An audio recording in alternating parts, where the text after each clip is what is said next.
Estúdio Móvel de hoje veio até o Arpoador, no Rio de Janeiro, conversar com um grupo que nasceu em Porto Alegre, no Rio Grande do Sul, e hoje faz maior sucesso no Japão e até na Tailândia. Pois é. Eu estou aqui na companhia do Delicatessen Jazz.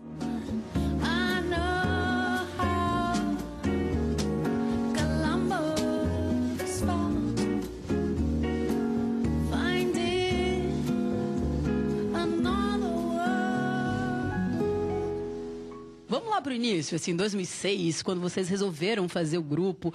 Como é que era, assim, nessa época? Começou como um projeto que acabou virando um grupo e um disco e um show que estreou em 2006. E agora a gente está no terceiro disco já desse trabalho. E reza a lenda que a Ana chegou no grupo, assim, meio descoberta, cantando o jingle.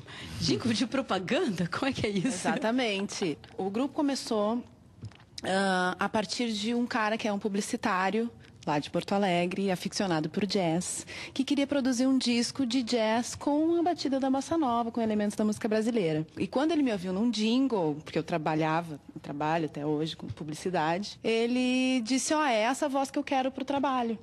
A história por trás disso é uma história de 2 anos e meio, na verdade, de pesquisa, né? Que a gente ficou testando coisas, até que ele me liga um dia e diz, acho que eu ouvi a voz desse trabalho, que era o jingle que é Sim, ele já tinha feito com outras pessoas também. Acho que o Badia também fez. Você cantou também?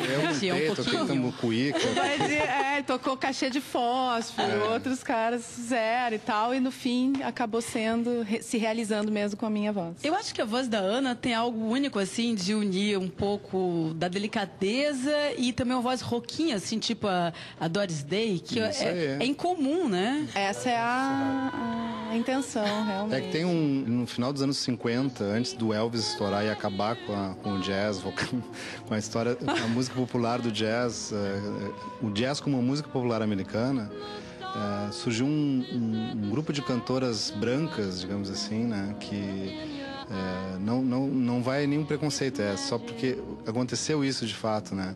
Que cantavam de uma forma diferente das cantoras negras do jazz, que botavam mais voz, mais vibrato, mais energia. Mais volume, né? Mais volume. E aí surgiu uma leva de cantoras que cantavam assim, mais suave, sem vibrato, sem, né? Kiss me once.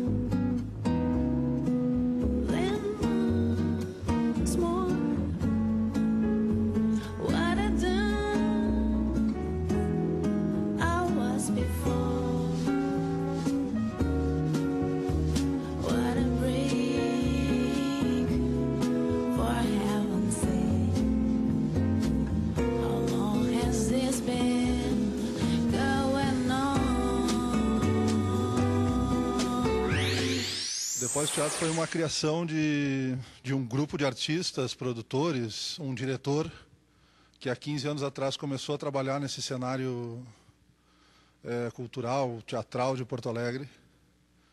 E, óbvio, foi se reinventando durante esse tempo todo. Jovens atores de Porto Alegre, junto com esses mais antigos, acabamos reformulando, né, essa ideia do Depósito de Teatro, que é fazer teatro crítico, é um teatro que cause o pensamento. Palavra quando acesa, não queima em vão, deixa uma beleza posta em seu carvão. E se não lhe atinge, como uma espada, peço não me condene, ó minha amada. Depois o teatro começou, por exemplo, com um projeto que se chamava 3 vezes Plínio Marcos. Então fez 3 espetáculos do Plínio Marcos, aonde fazia exatamente esse resgate da sociedade, esse resgate de problemas evidentes que a gente tem em Porto Alegre e pelo Brasil afora. Além de trabalhar com a dramaturgia brasileira, né, que é uma das características do grupo, trabalhar em espaços não convencionais. Pagador de Promessa foi feito na escadaria da Igreja das Dores, lá em Porto Alegre. O Barão nas Árvores, que foi feito todo num parque em cima das árvores. Os atores ficavam em cima das árvores. Chegava um monte de gente de cavalo, era um evento, né? Hoje aqui no Estúdio Móvel a gente conversa com André Luiz Oliveira, cineasta e músico, sobre o seu mais novo longa-metragem, Sagrado Segredo.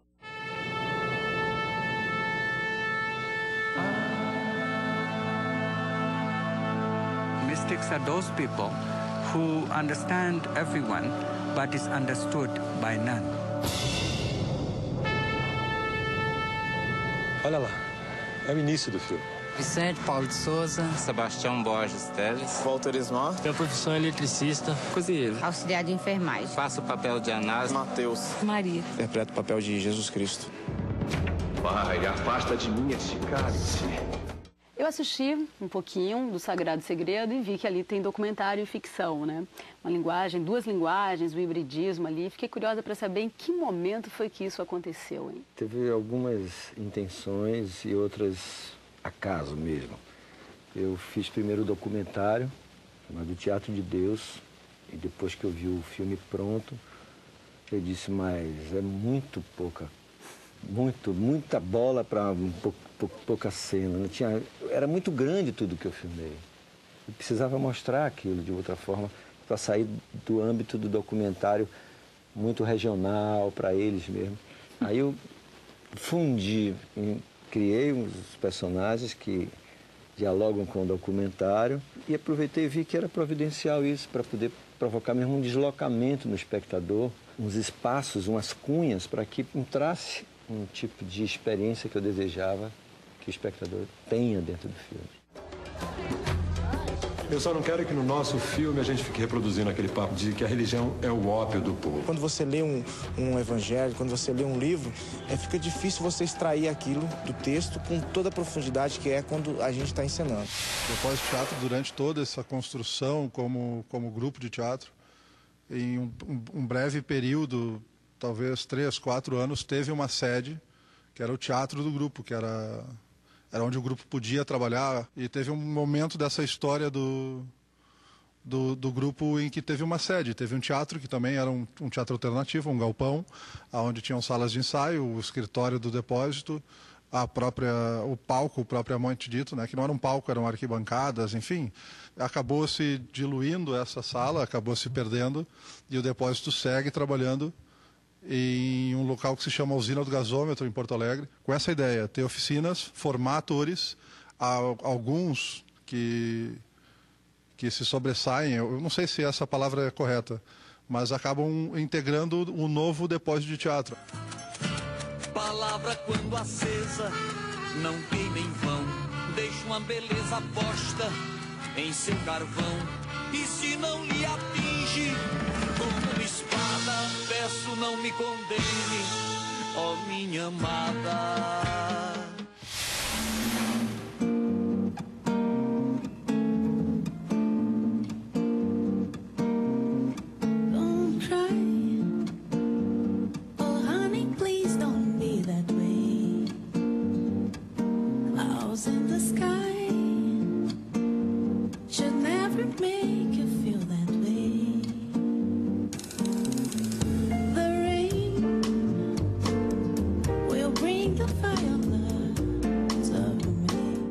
Vocês foram trabalhando assim esse conceito? Porque essa história de unir o jazz com a bossa nova, né? Muitos já fizeram, é verdade. Mas vocês encontraram um caminho do Delicatessen Jazz. É isso, de trabalhar a sutileza, a pouca nota, entendeu? Essa é a intenção, por isso que o nome veio até depois. O que aconteceu com tudo isso que se fez, com todas essas experiências de 2 anos, a gravação, a experiência de ser cantor e tal? Delicateza, entendeu? Então, Delicatessen era o nome mais ou menos óbvio pro grupo. A gente busca assim não só colocar a batida da bossa nova, a gente procura trabalhar também os arranjos, né, colocar alguma melodia, não sair só tocando 500 mil notas, né, como acontece muitas vezes no jazz, né. Pelo contrário, essa coisa do jazz a gente tirou, a gente colocou a simplicidade da bossa nova, né, procurou um certo refinamento também para tocar. E trabalhar os arranjos mesmo, sem aquele excesso de improvisação. Valorizar a melodia, né? Valorizar as melodias das músicas.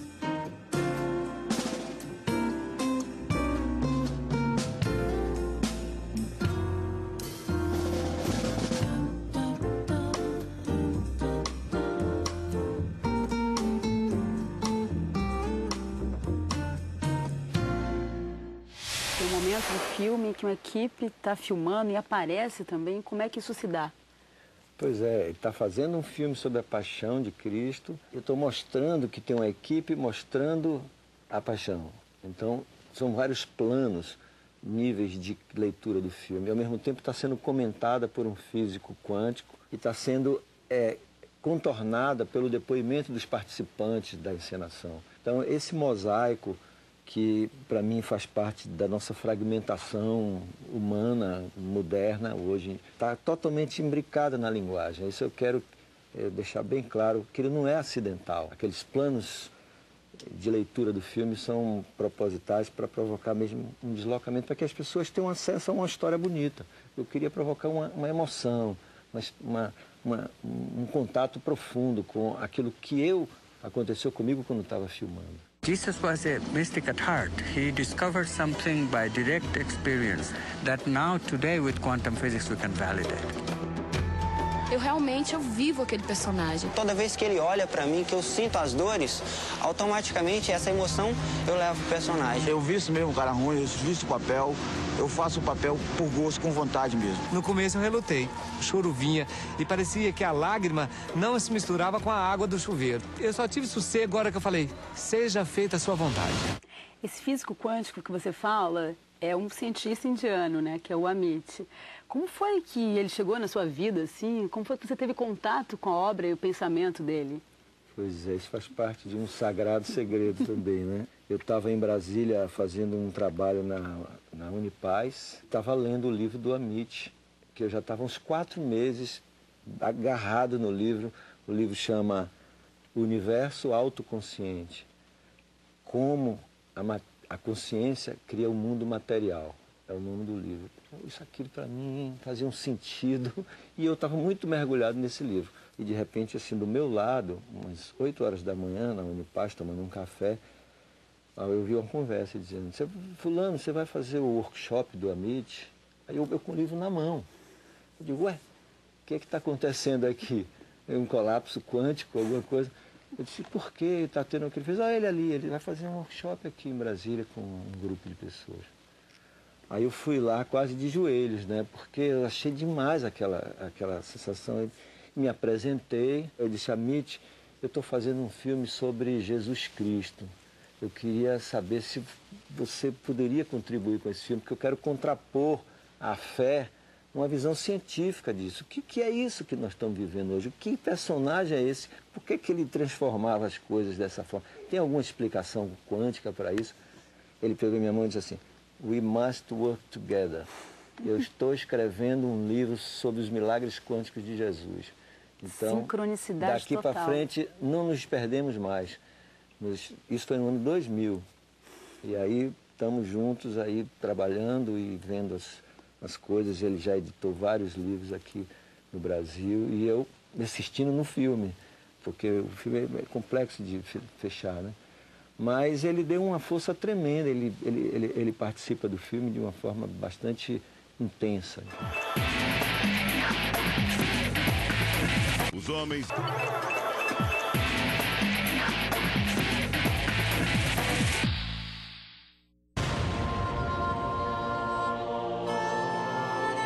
Mas tinha que ser assim, ó, com tanto sofrimento, com tanta dor, com tanto sangue. Por que a história não parou aqui? God is all, container of all possibilities. So truly we can say that we are here because of the universe, but the universe is here because of us. A história sagrada é um grande quebra-cabeça. É o primeiro filme brasileiro, assim, longa, que ele participa, dá um depoimento? Ele tem um filme feito por um americano sobre ele, chamado O Ativista Quântico. Can God be talked about in terms of science, which always analyzes, reduces things to other things? God is supposed to be this whole thing, whole enchilada?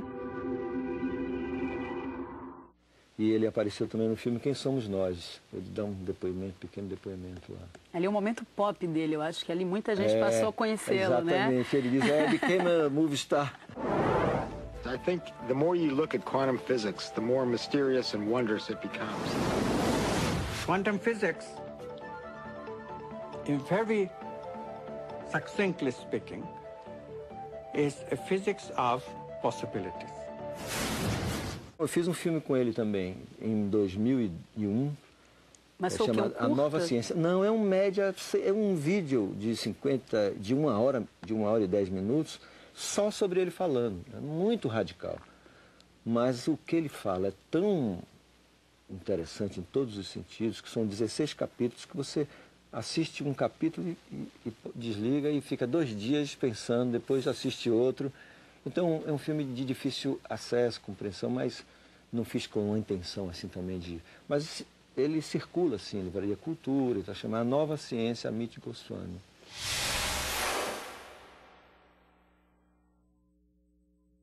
I love the way you're breaking my heart. It's terribly, terribly, terribly, terribly thrilling. I love the way you're breaking my heart. Although we're gonna ruin it, it's heaven while you're doing it. São 6 anos de Delicatessen Jazz e 3 discos, né? Dá uma média de 1 disco para cada 2 anos. É uma boa média, né? Vocês são bastante produtivos até. Bem aproveitado o nosso tempo. A gente faria mais, né? Se fosse mais fácil de fazer disco no Brasil. E ainda fazendo uma média de quê? De 130 shows, assim, por ano? Dá numa matemática para cada 3 dias um show. Seria bom. Mas é que essa não é a realidade do jazz no Brasil, né? Vamos combinar. Nesse segmento não é bem assim. Vocês não estão tocando tanto, mas estão produzindo muito. Alguns anos atrás eu acho que a média seria diferente, né? Na época que o disco vendia muito. Hoje se faz disco para vender show, né? Então, não só para isso, mas também para apresentar o trabalho para as pessoas. Nosso grupo não é um grupo de grande mídia, né? Não é um grupo pop. Então é diferente isso aí. A nossa música, assim como muitos trabalhos da MPB também não ficam circulando na FM mais popular, né? Entendeu? Então é um circuito diferente de trabalho. Né? Alternativo. Um circuito diferente que já foi parar no Japão. Como é que vocês foram descobertos? Os discos são distribuídos, né, pela Trattori, que distribui para o mundo inteiro, entre aspas, né, para a Europa, o Japão, chegou lá na Ásia, né? O presidente de um selo lá decidiu lançar ele mesmo lá, não teve a ideia e pediu a liberação, né, para lançar o disco lá com uma edição japonesa mesmo, assim, bem bonitinho, toda japonesinha. Com capa diferente. Com capa diferente. E também música extra e uma também, música né? extra, bonus tracks aí, sempre é isso que eles pedem. I love the way I feel when we kiss. You're terribly, terribly, terribly irresistible. Inside of me, a light of me. You really know how it's gonna hurt tomorrow, but it feels so good now. So darling, just keep playing your part. 'Cause I love the way you're breaking my heart. E se não lhe atinge como uma espada, peço não me condene, ó minha amada, pois as palavras foram pra ti, amada, pra ti, amada, ó pra ti, amada. Mas estamos aqui hoje direto da Cinelândia, esta grande maravilhosa Cine, estrada, lândia da vida. O produtor sempre tem que estar procurando N possibilidades para trabalhar, né? E acabou aparecendo a oportunidade de fazer esse projeto do Cine Abraço Sul, que é convidar todas essas companhias gaúchas, são 18 espetáculos, que vêm para o Rio de Janeiro fazer as apresentações durante quase 4 meses. E nisso, o Isaías em Tese, que é o espetáculo do Depósito, que está vindo para cá, acabou entrando junto com o Verdadeiro Cowboy, que é o último espetáculo do repertório. A particularidade é que o diretor, o Roberto, volta à cena depois de, sei lá, uns 10, faz muitos anos. Faz muito tempo que ele não ia para atuar. Cena 18, tomada 1, fita 2.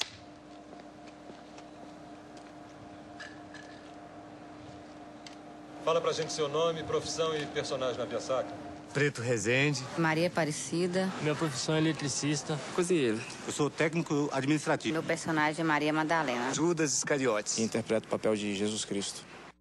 Sagrado segredo, assim, quando a gente estava conversando desse hibridismo, de ter a linguagem do documentário, ter a linguagem da ficção, quer dizer que você também trabalhou com elenco, né? São atores de Brasília? Sim, são.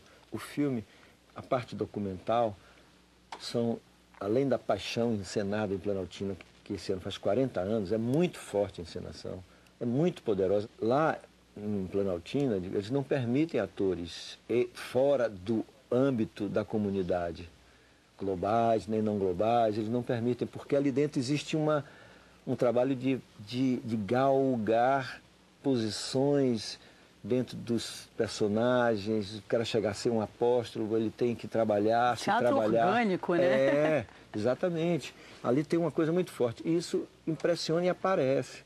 E o depoimento deles, desses personagens, que são pessoas do povo, o cozinheiro, o varredor, o outro professor, o depoimento deles é muito forte. De 95 para cá, 96 para cá, é que eu fui ter uma experiência, uma vivência mesmo com Jesus, e fui descobrir quem era Jesus, entendeu? Até então eu fazia isso aqui para satisfazer o meu ego. Eu trabalhava na equipe de sonorização e iluminação da Via Sacra para satisfazer meu ego. Eu me realizava, me sentia realizado ali. Via a Via Sacra como os olhos de um profissional que estava iluminando um espetáculo, que estava sonorizando um espetáculo. De repente eu passei a ver com os olhos encarnando um personagem, entendeu? Vivendo um personagem que estava ali do lado do Cristo. E isso eu comecei a cobrar de mim mesmo, que eu tinha que ter uma postura. E essa postura, essa cobrança fez com que eu mudasse. E a encenação, claro, eles não têm técnica, é uma coisa assim, pouco espontânea, às vezes fake, mas meio espontânea.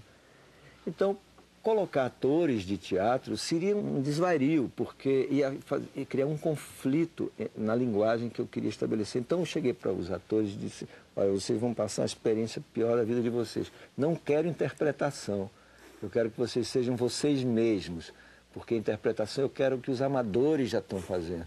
E diante daquilo eles tiveram que buscar dentro de si mesmos alguma coisa que expressasse aquela perplexidade.